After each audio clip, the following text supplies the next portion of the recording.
Prologue. Saint. High school.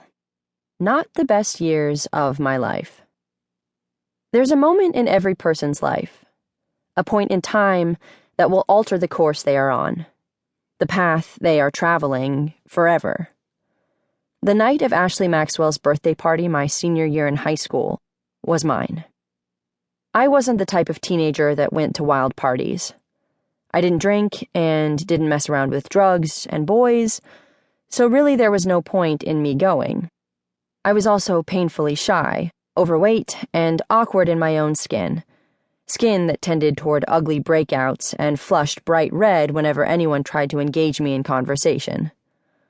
The halls of high school were torture for a girl like me, but I suffered through it mostly unscathed, because I knew when to keep my head down and not to set my sights on friends or boys that were out of my league.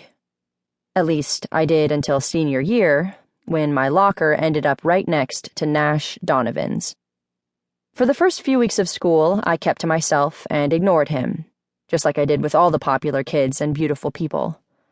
If I didn't engage, then he couldn't make fun of me, or even worse, look at me with pity shining out of the spectacular purple eyes that glowed out of his handsome face.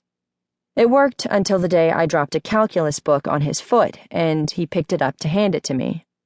I'll never forget the way I actually felt the way my heart stopped and then started thundering in the next second when those spectacular eyes gleamed at me. I'd never experienced anything quite like it. Nash smiled at me, quipped something sarcastic and offhand, making my poor, lonely heart turn over. He walked away with a wink, and I had a crush.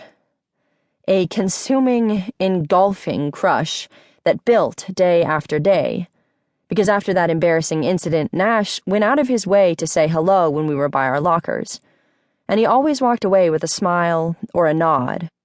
Each day I became more entranced, fell a little harder, and built the fantasy that we were meant to be something more than passing acquaintances into something grandiose and romantic.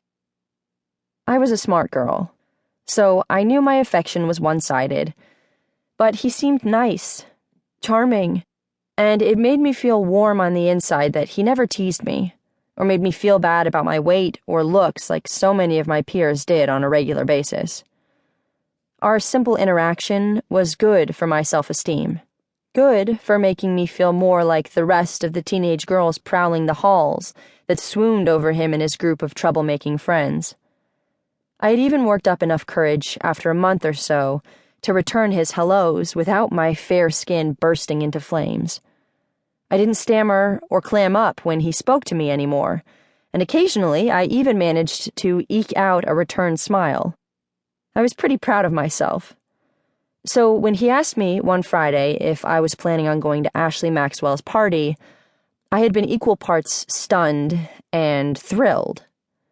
A shiver of anticipation shook me to the core, and I couldn't stop myself from tumbling headfirst into a daydream where this was the start of something more than just an exchange of pleasantries in the hallway. It was all I could do to keep from twirling around in a circle of delight and clapping my hands like an overeager fanatic. It was more than he typically said to me, and he was just so engaging and likable that I replied that I would try to be there. I didn't want to sound overeager. When he smiled at me and said that was awesome and we could hang out, I couldn't stop the feeling that attending a sloppy, unsupervised high school party seemed like the most important thing I had ever done in my short life. My older sister, Faith, pretty and popular, fit in seamlessly to shark-infested waters that made up a teenage social circle. She questioned me endlessly about my sudden desire to mingle with my peer group, cautioned me that kids who were mean and unfriendly on a normal basis could be cruel and hateful when social status and alcohol were involved, but I decided not to listen. I figured the worst thing that could happen was that I would show up, not see Nash, or he wouldn't see me, and I could just turn around and come back home and curl up with a book like I did most weekends. I was turning a blind eye to what I knew was the truth, but my desire for this particular